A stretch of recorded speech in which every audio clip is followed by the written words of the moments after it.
E o apoio do governo federal a Petrópolis foi tema de uma reunião hoje à tarde no Ministério da Mulher, da Família e dos Direitos Humanos. E para falar deste auxílio de temas como o combate ao trabalho análogo à escravidão, a secretária de Proteção Global do Ministério, Mariana Neres, está ao vivo aqui no estúdio da Voz do Brasil.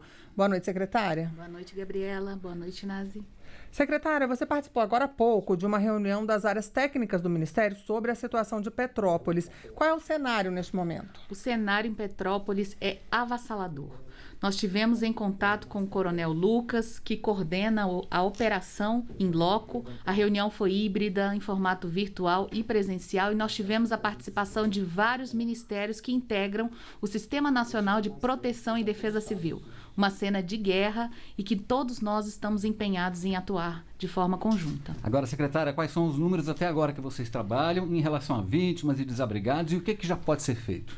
Além do número de óbitos que já foi registrado, nós estamos com a informação da Defesa Civil Nacional, do Centro Nacional de Defesa Civil, de que já foram resgatados com vida 21 vítimas, desabrigados 372, 325 ocorrências e deslizamentos, são 269 áreas que estão sendo monitoradas pelo SENAD. E o que pode ser feito em relação a isso? Em relação a isso, todos os ministérios que integram o Sistema Nacional de Proteção e Defesa Civil têm atuado de forma conjunta. No caso do Ministério da Mulher, Família e Direitos Humanos, nós atuaremos no pós-desastre na identificação das necessidades específicas por ciclo de vida.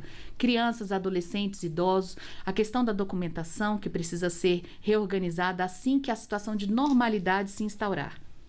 Agora, secretária, mudando já um pouco de assunto, eu gostaria de perguntar sobre o papel da Secretaria no fluxo de atendimento às vítimas de trabalho escravo. Qual é o objetivo de criar um atendimento especializado para essas vítimas? O Fluxo Nacional de Atendimento às Vítimas de Trabalho Escravo no Brasil, ela se tornou uma portaria que organiza a atuação integrada de vários atores federais e estaduais no combate a essa grave violação de direitos humanos. Por que isso é importante?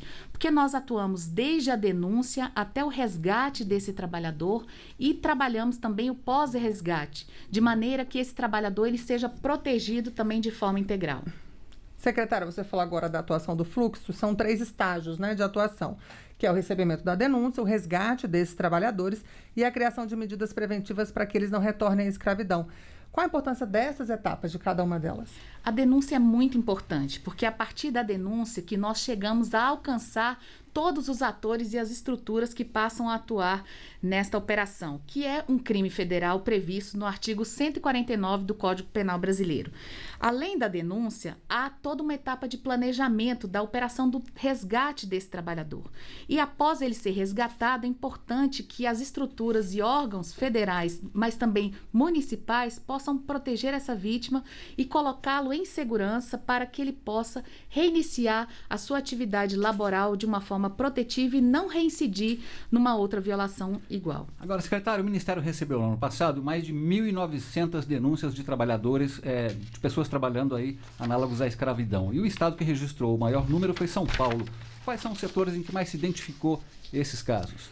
É interessante a gente fazer uma diferenciação, Nazi, em relação às denúncias e, de fato, às instaurações mesmo das operações. A denúncia não necessariamente se confirma como uma atividade mesmo de trabalho escravo. Mas o que nós conseguimos apurar em relação às operações de fato é que, na maioria, elas acontecem no campo, na área rural. Muitas vezes ligados aí à extração, por exemplo, da madeira, ou mesmo na produção do carvão, na produção agropecuária, especialmente naquelas em que há um distanciamento entre o local da produção e a colheita, Isso dificulta muito a fiscalização do trabalho regular. O que a gente observa também é que nos centros urbanos acontecem essas práticas análogas ao da escravidão, uma escravidão que nós consideramos uma escravidão contemporânea, diferenciada pelas características que acumulamos aí de trabalho forçado, de jornada exaustiva, servidão por dívida, condições degradantes do trabalhador e que, portanto, requerem aí todo um cuidado e atenção na proteção do trabalhador. Agora, secretária, essas denúncias são abertas para que qualquer pessoa possa fazer? E se houver identificação de um possível trabalho escravo, quais são os principais canais de denúncia? é muito importante que a denúncia aconteça por qualquer cidadão, independente de quem seja, um cidadão comum, um vizinho que identifique um trabalho escravo dentro do domicílio e que possa utilizar os canais de denúncia que podem ser o Disque 100, o WhatsApp da Ouvidoria de Direitos Humanos, o canal do Telegram e também, caso a pessoa não consiga acessar, a própria polícia, porque é importante a gente combater todas as formas que oprimem e reduzem o ser humano a uma condição de trabalhador escravo. O que é importante também é que a pessoa que denuncie não tenha medo, porque a denúncia pode ser anônima, ela não precisa se identificar. Então, caso a pessoa suspeite, né, não tenha medo, pode fazer a denúncia sim. Agora, uma realidade dos centros urbanos que ficou em evidência por causa da pandemia é a escravidão doméstica, né? Somente no ano passado, o governo federal identificou e resgatou mais de 30 mulheres nessas condições.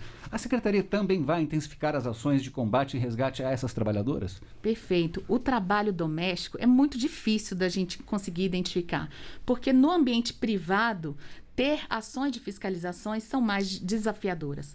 Mas a gente também precisa combater uma cultura brasileira, né? Não só no Brasil, mas é muito comum que a pessoa possa criar uma filha, né? Como se fosse filha, é uma funcionária que fica 30, 40 anos servindo aquela família dentro de casa, prestando serviço sem remuneração e muitas vezes com uma servidão por dívida.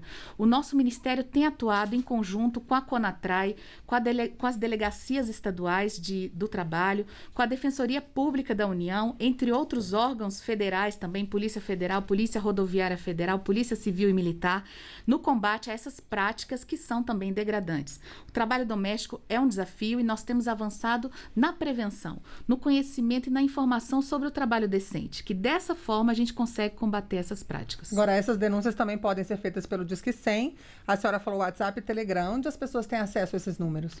Podem acessar pelo site do Ministério da Mulher, da Família e Direitos Humanos, MDH Brasil, e podem também acessar pelo próprio Disque 100. Ligar 100 já consegue atendimento para a sua denúncia.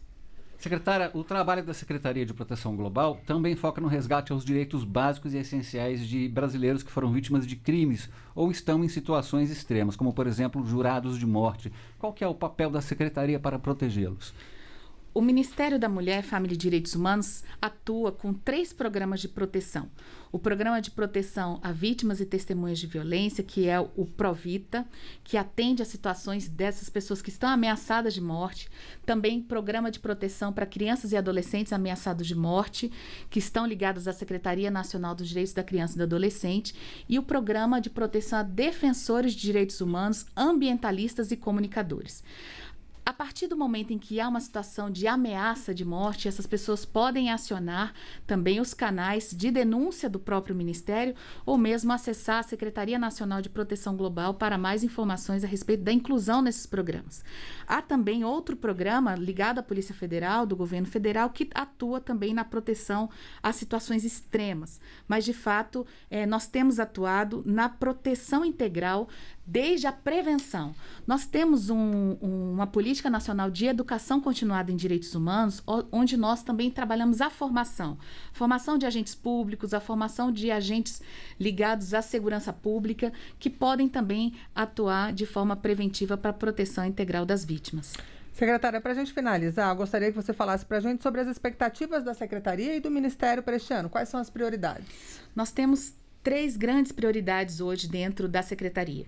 O plano, nós temos trabalhado, sim, no fomento à prevenção, que é o Plano Nacional de Educação Continuada em Direitos Humanos.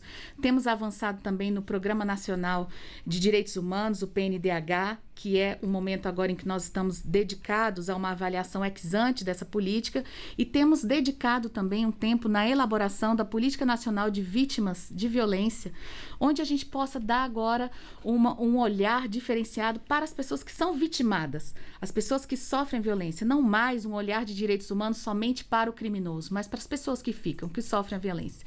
Isso deve se tornar um decreto federal dentro de alguns dias e a gente vai poder ter a alegria de divulgar aqui na Voz do Brasil. Bom, nós conversamos com a secretária de Proteção Global, Mariana Neres. Muito obrigado aqui pela entrevista à Voz do Brasil. Nós que agradecemos. Tenha uma ótima noite.